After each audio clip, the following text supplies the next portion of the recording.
Let me tell you the fascinating story of the Knights Templar. You've probably heard of them as mysterious warriors, protectors of treasures, or maybe even guardians of the Holy Grail. But what's real, and what's just myth? Let's dive in together. It all started back in 1119, just after the First Crusade. A small group of knights, led by a man named Hugh de Payens, formed an order with one simple mission: to protect Christian pilgrims traveling to Jerusalem. They were poor, devout, and determined. So much so that their emblem, a picture of two knights sharing one horse, symbolized their vow of poverty. But don't let that fool you.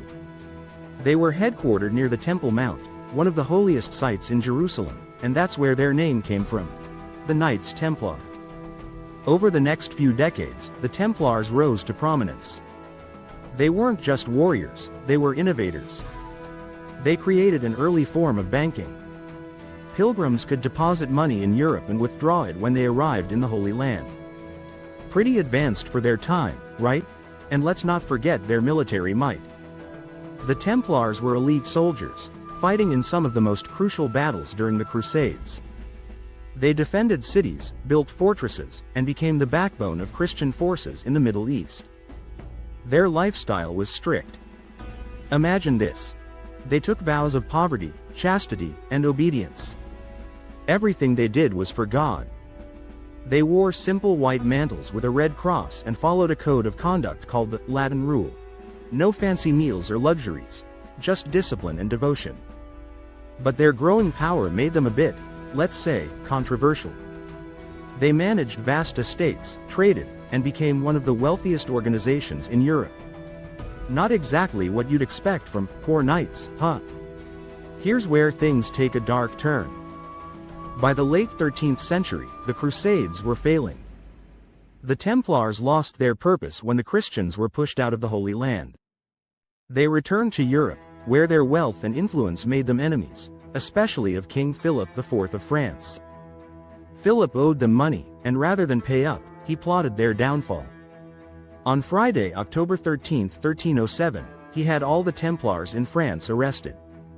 That date? It's why Friday the 13th is still considered unlucky today.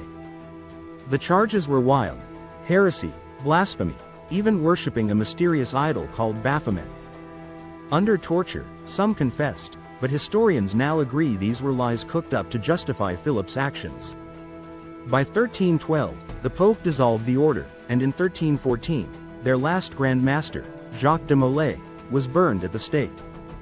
Legend says he cursed Philip and the Pope with his dying breath. And this is where the real mystery begins. Some say the Templars weren't destroyed. Instead, they went underground, reappearing as secret societies like the Freemasons. Others believe they hid treasures, like the Holy Grail or the Ark of the Covenant. Wild, right? But there's no solid proof for any of it.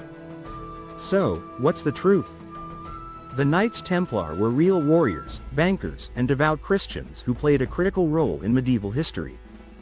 But their sudden fall and the strange accusations against them created an aura of mystery that has lasted for centuries.